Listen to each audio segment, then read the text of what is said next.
Yo, yo, yo! Welcome back to the MMA Short Show. As always, your boy, Steven Moustaris. And, it's a nice switch up to go from the last fight night with, Mackenzie Dern and Amanda Hebos and Chris Curtis and Roman Kopylov and all the fights that, it was nice to have fights back. But for the first fight night of the year from the UFC after a nice month away, we come with that. Like, come on now. So it is a nice switch up to have UFC 311. And of course, I've already talked about what I kind of think is going to happen between the Jamahal Hill and Yuri Prochazka. And of course, I just talked about Islam Makhachev and Arman Tsarukyan. But I wanted to go over a couple things to expect, for fans here from UFC 311. And the number one thing I wanted to come up with, and I'm devastated that this man Johnny Walker had to back out of his fight just a couple days ago. But I was going to, predict a nice, another wild cartoon-like finished knockout for this man, Johnny Walker. He's only been knocked out, it feels like 17 times in a row. And every time he does get knocked out, it's one of the wildest reactions I've ever seen from a human body. I don't know how it does the things that it does. It's almost like Grand Theft Auto when the guy's just floating there in the middle. You jump off the Empire State Building in Grand Theft Auto 4. Like, that's what it feels like, man. And, I was expecting another one, but of course he saves himself for a couple more weeks. I think they, moved the fight. But of course, that one was probably going to be up there. And then the next one, I've two of my big guys that I'm looking forward to, two undefeated prospects. The UFC loves these guys, especially the one. I'm expecting big things from Peyton Talbott and Hinya Nakamura. Peyton Talbott, like I've said already, I think he might be one of the most promising, prospects right now, and somebody that could really be the future of the UFC here in the next couple years, like 5-6 years probably. He's still so young, and after some of these guys move on and move out, like we all see, he could be the next changing of the guard, man. I'm telling you right now. And he's been pushed perfectly by the UFC. So I'm expecting some big things out of him. And like I said, Hinya Nakamura, this dude's a killer as well. I'm expecting big wins out of them.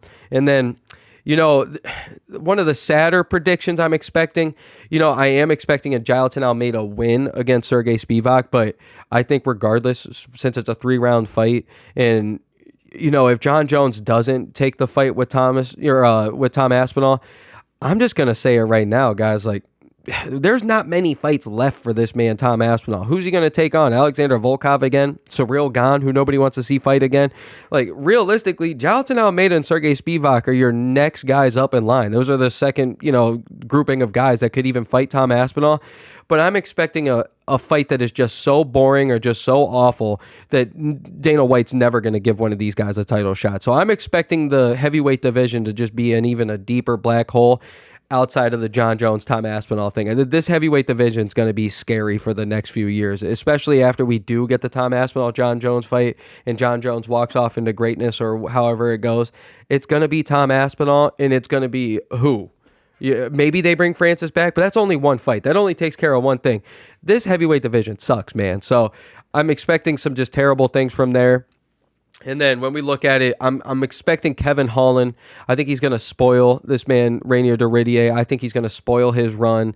I know he was a champion, over at one, but Kevin Holland is a killer. And if we have to, no hate towards Gerald Meerschaert, but if we had to base, Rainier Doridier's fight off of that, I mean, my goodness, Kevin Holland striking, I think he might take him out in the first round. That's how scary I think it could be. So I don't think we're going to see Kevin Holland playing around like he did with Wonder Boy. I think this is all business from Kevin Holland and showing like, hey, this is the UFC, baby. So we look on to the next one. I'm definitely predicting Renato Moicano to absolutely destroy this man, Beneil Dariush. And it's sad. Both guys are 35, but it feels like they're on the opposite ends of 35. It feels like Beneil Dariush, after his 12-fight win streak or 9-fight win streak or whatever he went on, I feel like that went straight out the window when he got knocked out within 30 seconds against Beneil Dariush and then got absolutely ran through by Charles Oliveira. I'm telling you right now, one of his only ways to victory is grappling, and Renato Moicano is no joke on the ground, and his striking is just phenomenal. And with Moicano's run he's on recently, it feels like he might really make this ugly, man, just like he did against Benoit Saint Denis. I think this could be ugly, and I wouldn't be shocked at all if this is a Beneil Dariush retirement, but hopefully I am wrong. I kind of want Beneil Dariush to win, but I do love Money Moicano at the same time, and I'm just expecting him to destroy Dariush. So I could be wrong there. You let me know about that one. And then, of course, when it comes to the Jiri and Jamahal Hill fight, as big as it is and as much as on the line, I'm not expecting the most out of this fight. The last few times we've seen Jiri fight, it hasn't been the prettiest, and Jamahal Hill has only fought 20 seconds, 30 seconds, or however long the fight went before he got slept by good old Alex Pereira. He's only fought, one time in the last 2 years, going on 3 maybe now, because with his, I think it was January of 2023. Like, come on now.